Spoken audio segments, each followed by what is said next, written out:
Okay, we're out here on a beautiful spring morning, and what I want to do sitting on my front porch is just be really informal with you and just give you some tips and some ideas on how to go about composing your own music. Now, we've covered scales and we've covered how to play some basic chords, and we've covered some basic theoretical concepts, and what I want to do now is show you how to kind of bring all of that together so that you can start writing your own music. And these are just some of my ideas, and they're just kind of a way to get you pointed in the right direction.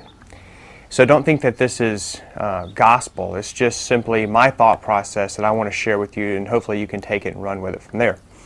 So let's talk about first, our A minor chord. You've already got that. You've learned your C chord, of course. You've learned your G chord. You've learned your E major minor, and D minor. Okay, the caged formula, C-A-G-E-D. Now what I want to do is take just those 5 chords and show you how you can create entire songs from that. Okay, the first one I'm going to show you is just an A minor chord, okay? And you know how to play that now. And let's say your C chord. Okay, what's special about those 2 chords? Well, here's what's special about it. If you're in the key of A minor, the 3 chord would be C, and C is major in the key of A minor. So that's why those 2 chords, they're diatonically correct. They're in the key of A minor, okay? And 1 can easily go to 3. So in this case, the 1 chord is A minor, and the 3 chord is C. Now, what I'm doing now is I'm just playing chords, right? A, C. But the first composition technique I'll show you is arpeggiating the chord. Well, what does that mean? It just simply means to play the chord in a broken manner like this. And did you see, all I did was I went down, and then I just came right back, or I went up the chord and then right back down it. Now I'm going to switch to the C chord, and all I need to move is my ring finger to fret 3, 5th string. So now let's say that this was the opening of your song. Just those 2 chords, A and C, just arpeggiating them.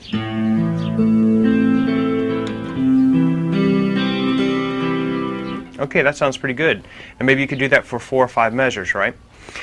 Well, let me give you another idea. You can arpeggiate the chord, but what if you added some notes that are not necessarily in that particular chord? And for example, here's my A chord, right? What if I just added 1 note, which is to simply hammer on and pull off on this 1st fret on the 2nd string? Okay, so it sounds like this. Okay, so I'm just changing it a little bit. I'm starting with a basic concept and I'm just varying it, okay? Well, that note fits, right? What about the 3rd fret 2nd string? Okay, how about this?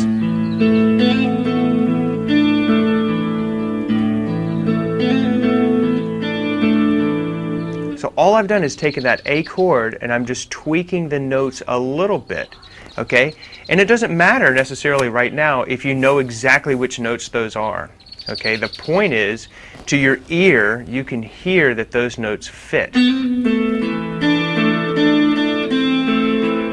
Okay, let's see if I can do that same concept, just tweaking the C chord a little bit.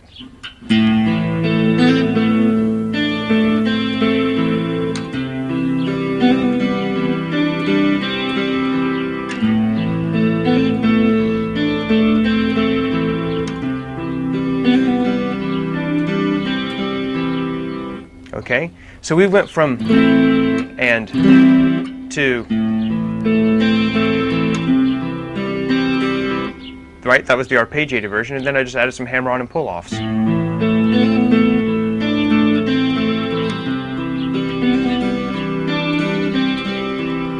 Okay, so that's going A to C. What are the other notes in the, or what are the other chords in the A minor scale? Well, we have A, we have C, which would be 3. Well, what would be the 4 chord of an A minor scale? Well, let's count up 4 notes starting with A. A, B, C, D. Okay, and the 4 chord can be major or minor in a minor key. So if I'm in the key of A minor, and I'm playing A minor and C right now in my composition, what if I added the D chord?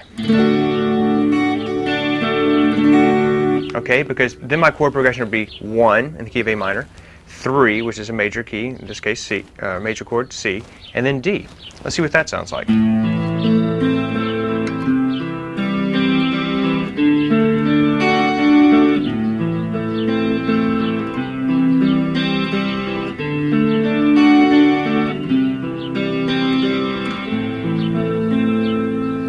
Now, generally the 4 chord goes back to 1.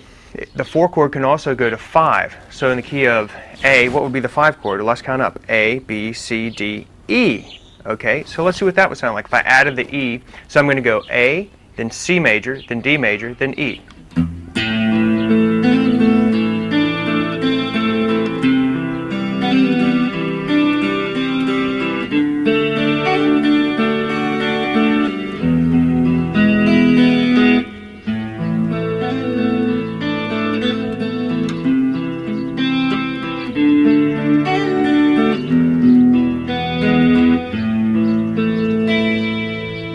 Okay, so you can see how all I've done is I've taken the chords that are naturally occurring in the A minor scale, A, C, which is a 3 chord, D, which is the 4 chord, and E, which is the 5 chord, and we've created an entire song. Okay, so let me give you some other chord progression ideas. What if we started in the key of C? What would the 3 chord be in the key of C? Well, in C major, the 3 chord would be a minor chord, which would be E minor. So I have my C chord.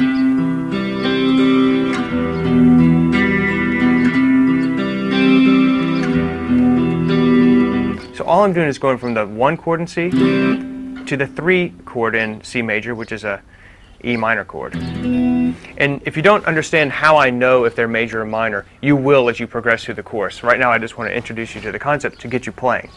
Okay, so let's see what we can do with the C chord.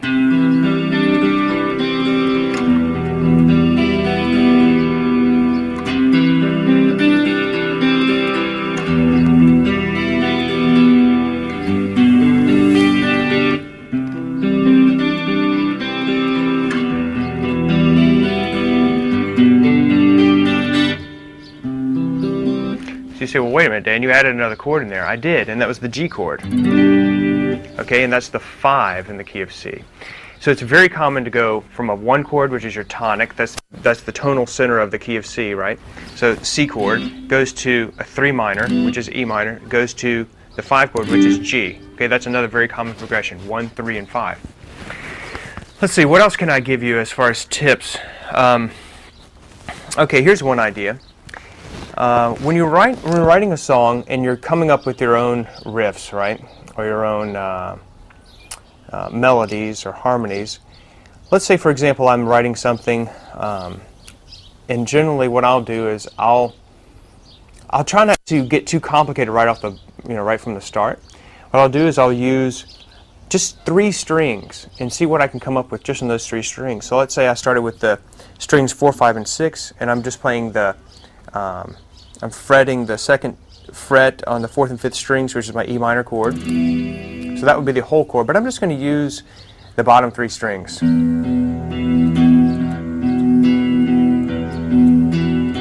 Okay, just those 3 strings. Then I'm going to add the partial G to that. Like this would be my full G chord. I'm just going to add the top or the bottom 3 strings. Okay, so let's see what that sounds like.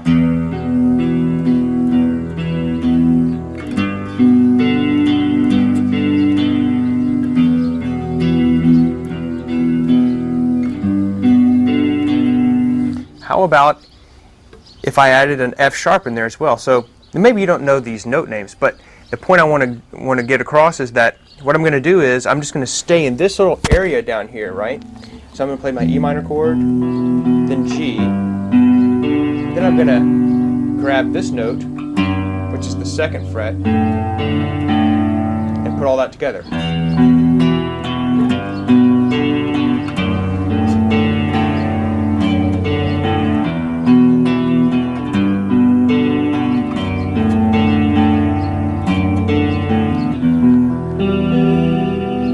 So you see how I created an entire riff just basically with an E minor chord, the top or the bottom 3 strings of that chord, then G, and then an F sharp thing. You don't need to really know what that chord is, but just know that I'm just fretting this top string up here. I'm playing the other two open. Okay, how about on the, if I did that same thing but using an A minor chord? How about...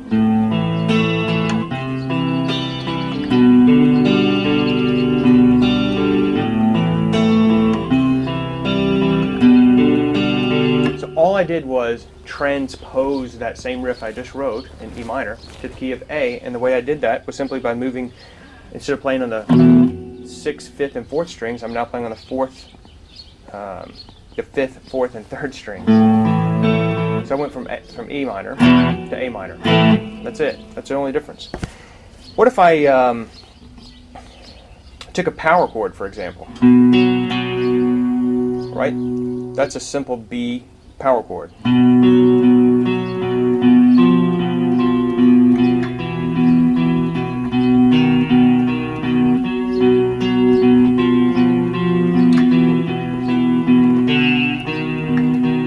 So that time I just said, okay, I'll take my power chord, and I wonder what other tonalities I can create, or other harmonies I can create out of that. Took that B, and all I did was move down one fret, move down another fret, but I'm keeping that B the whole time. So that's how you can just take a simple power chord, just start moving the notes around, and suddenly you're creating music.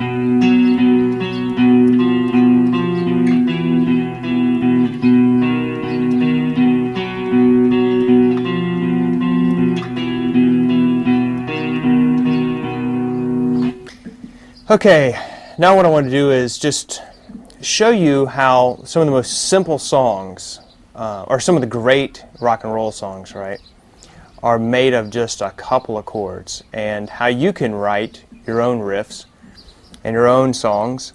And of course I've got my distortion going on my guitar.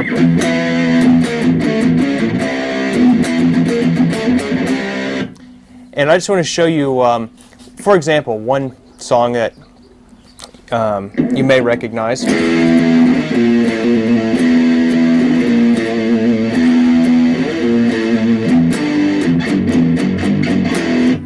Right, that's the opening riff of a very famous heavy metal song. And let's look at it for a second. I mean, basically, it's just a few notes. Okay, you've got an E string, you've got this note,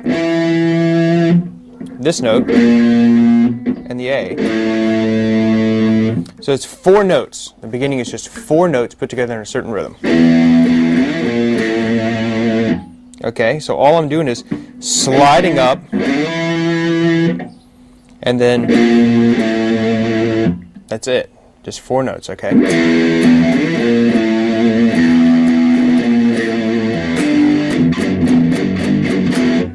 And the other notes basically are a G power chord, F sharp power chord, and an E minor power chord put together in a certain way. So basically we have 4 notes in the opening riff, and then when it goes into this little, all it is 3 chords, G, F sharp, and E put together in a certain rhythm. Now I'm not going to teach you that song, but I just want to point out that that's a very famous song, and it's only, you know, basically 3 or 4 or 5 notes. Okay, so you can write your own music with very simple chords. And let me give you another example.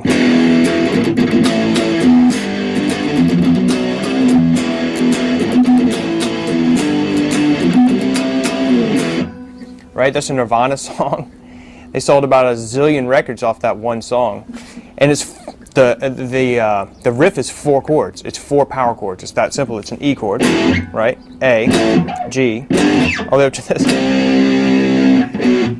up to C. So the idea is that you can take very simple progressions, especially, you know, just power chords, which are just 2 notes, and you create entire songs from it. So let me give you an idea of how my brain works when I go about writing a song.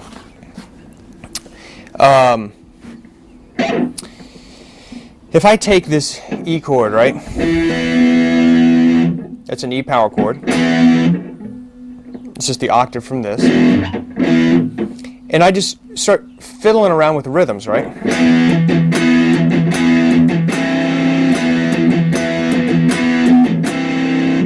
So what all I did was I took a simple rhythm, ya cha cha cha, ya cha cha, ya ya cha, right? And I added one, and it's one chord. And then I just moved one finger. So I changed the interval from perfect fifth to a minor sixth. I added rhythm to it and I got an opening riff.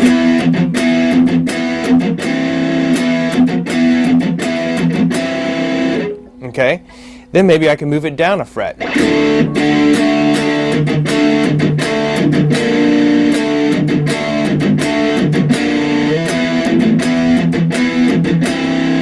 It's that simple.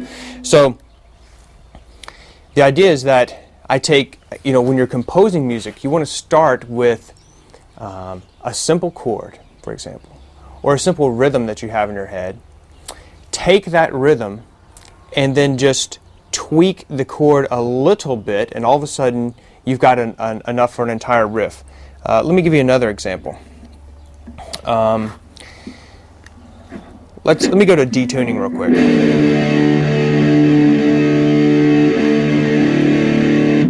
Here's a riff that I wrote a long time ago.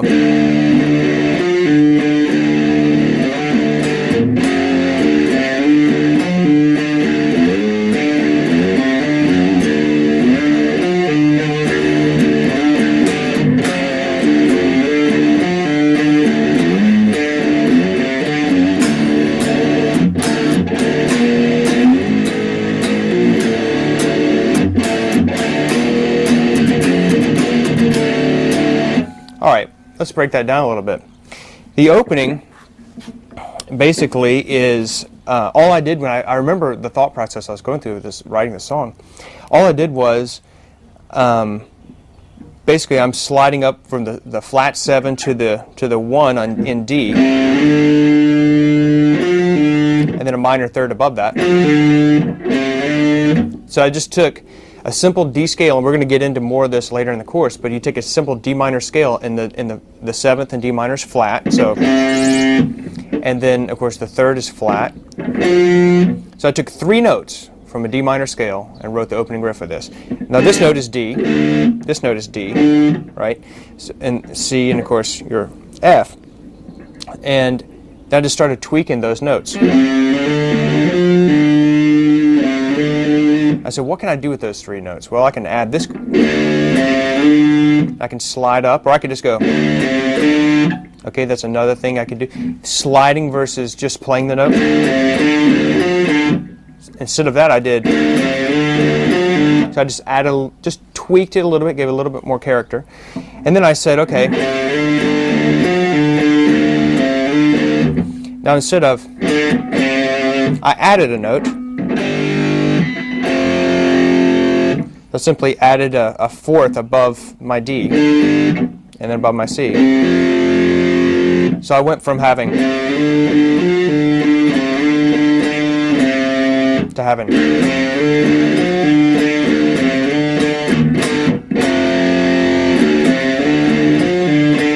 So so you see how that, it's basically a 4-bar riff.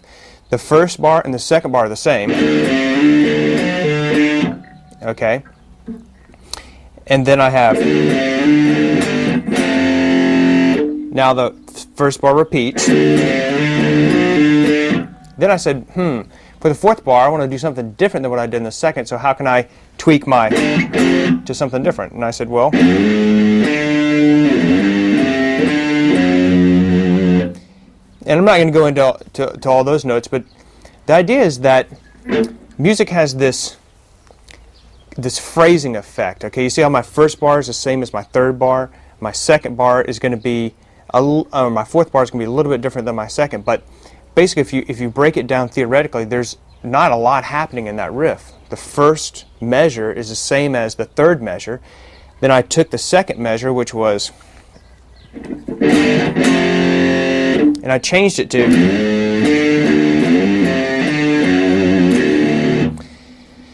Okay. So that was my opening riff, and then I just said, man, I have all this stuff going on in the front. Why don't I just do something simple for the basically what I'm going to sing over, okay?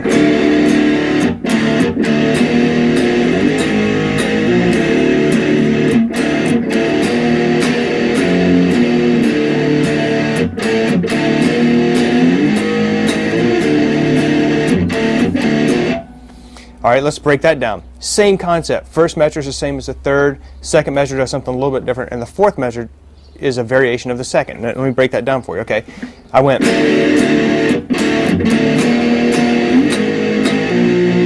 So that's just simple power chords, but in the course, in the key, when in drop D tuning, you don't fret them like a power chord. You just bar it. Okay. So I went.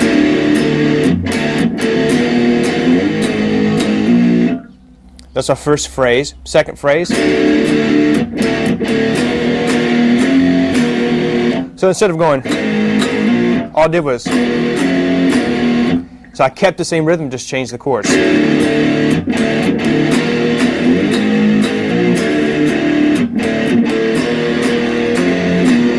Now, fourth measure, I'm going to repeat the first. Third measure, I'm going to repeat the first.